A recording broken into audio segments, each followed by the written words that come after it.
ជំរាបសួរមួយទាំងអស់គ្នាខាងណានេសាទថ្ងៃនេះចង់បង្ហាញជាមួយនឹងគីបកន្សែងដែលខាងឃ្លាំងបានធ្វើការបង្ហោះជូនបងម្សិលមិញតាក់ទងជាមួយនឹងព័ត៌មានលម្អិតខ្ញុំនឹងបង្ហាញជូនបងនៅថ្ងៃនេះជាមួយនឹងគីបកន្សែងរបស់យើងណាតាក់ទងជាមួយនឹងគីបកន្សែងនេះដែរគឺយើងមានធំមានទូចលីគ្នាចាមានជាប្រភេទកន្សែងពូកងនិយាយទៅកន្សែងជូរខ្លួនណាបងមានក៏ជាមានប្រភេទកម្មញ្ញអីដែរអញ្ចឹងណាបងមកចូលគ្នាតាក់ទងការ៉ាន់ទីប្រហែលភា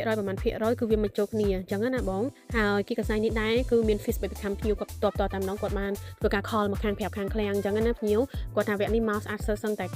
90% ហើយមួយអើយបងអាចយកអីវ៉ាន់នេះយកទៅកាត់មើលផ្ទាល់ខ្លួនឯងបានណាបងណាអីវ៉ាន់ខ្ញុំធានាជូនបងថាស្អាតព្រោះខ្ញុំលក់នេះគឺខ្ញុំសួរព័ត៌មានពីភ្ញៀវចំណិតខ្លាំងមែនតើភ្ញៀវយូរឆ្នាំភ្ញៀវដែលគាត់ទិញយើងយូរហើយអញ្ចឹងអ្វីដែលគាត់និយាយ Facebook ដែលគាត់និយាយគឺគាត់មិនមែនចេះតែនិយាយតែបញ្ចូលទេណាបើស្អាតថាស្អាតមិនស្អាតថាអត់ស្អាត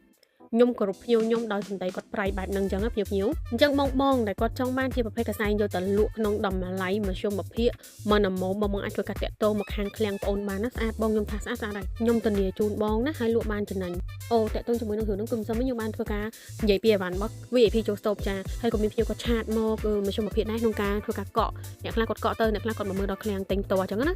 ខ្ញុំប្រវត្តិសាស្ត្រដែរគឺខ្ញុំបានជួបជាមួយនឹងភ្ញៀវដែលគាត់យើងនិយាយចំចេះបងភ្ញៀវដែលគាត់ទៅតែលក់ថ្មីប៉ុន្តែគាត់ចង់ឲ្យខាងឃ្លាំងយើងធានាជូនគាត់បែបលក្ខខណ្ឌពិសេសខ្លាំងមែនតើដោយគាត់យកអីវ៉ាន់នេះទៅលក់ប៉ាត់ប្រកាសមែនប៉ុន្តែគាត់ឲ្យយើងធានាឲ្យគាត់ធ្វើម៉េចលក់ឲ្យចំណេញលក់ឲ្យដាច់អីវ៉ាន់ហ្នឹងទាំងអស់និយាយចំទៅធានាលើការលក់របស់គាត់ហ្មងបងគាត់ថាអីវ៉ាន់ស្អាតខ្លាំងទៅប៉ុន្តែគាត់ចង់ឲ្យយើងធានាឲ្យគាត់លក់ចំណេញឲ្យលក់ឲ្យដាច់ហ្មងអញ្ចឹងណាបងចង់ថាយើងគាត់មកទិញអីវ៉ាន់យើងហ្នឹងយើងត្រូវតែខាងឃ្លាំងត្រូវតែមានការធានាធ្វើម៉េចឲ្យគាត់លក់អីវ៉ាន់ហ្នឹងឲ្យដាច់ឲ្យចេញឲ្យចំណេញបើគាត់ខ្លួនគាត់ផ្ទាល់លក់សល់ក៏អត់បានដែរណាយើងត្រូវធ្វើមកជួយគាត់លក់អស់អាវ៉ាន់ហ្នឹងឲ្យដាច់អស់អាវ៉ាន់ហ្នឹងអញ្ចឹងអាហ្នឹងវាទៅជាមិនមែនបងទិញគីបអូនទៅលក់ណាវាទៅជាខ្ញុំហ្នឹងជាអ្នកលក់ជូនបងឯងបងចាំតអង្គុយកាប់លុយអញ្ចឹងណាបងអត់ធ្វើអីសោះខាងឃ្លាំងខ្ញុំចង់បញ្ជាក់ឲ្យអត់មានការធានាដល់ដំណាក់កាលនេះទេណាភ្ញៀវណាពីព្រោះខាងខ្ញុំដឹងតែខ្ញុំលក់គីបកបួយបងកាត់មកឃើញស្អាតគាត់កាត់មកឃើញស្អាតហើយអញ្ចឹងគឺបន្តមកគឺជាទូនាទីរបស់បងដែលបងយកទៅលក់មិនអញ្ចឹងឯងបងមិនមែនជាទូនាទីខាងឃ្លាំងត្រូវតែជួយលក់បងមួយហ្នឹងលក់ឲ្យអស់ទៀតធានាដាច់ហើយអស់ទៀតអញ្ចឹងណាអានេះខ្ញុំសូមអធិស្ឋានបងពីចង្ងាយសូមទោសហ្មងអញ្ចឹងសង្ឃឹមថាបងនឹងយកយល់ដល់ខាងឃ្លាំងផងអញ្ចឹងណាបងខ្ញុំជឿជាក់ថាបងដែលគាត់ស្ដាប់មូលហេតុនេះហើយក៏មានអារម្មណ៍ថាយើងចម្លែកដែរក្នុងឆ្នាំនេះខ្ញុំជួបពីរនាក់ឯងបងប្លែក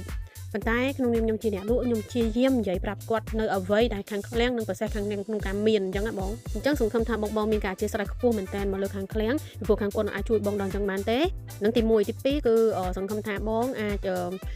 មានការចងល់អីអាចមកកាត់ឲ្យបានមើលដល់ឃ្លាំងបងក៏បានដែរអញ្ចឹងណាមិនជាបញ្ហាទេបងព្រោះខាងឃ្លាំងអត់មានបានដាក់លក្ខខណ្ឌថាបងសួរហើយទេខ្វាច់ឆាត់ខ្វាច់ត្រូវតែដឹកឲ្យបាននឹងចេញហើយយកបានឲ្យបងឯងហ្មងអត់មានអញ្ចឹងទេជួយ follow ផងណាអរគុណច្រើន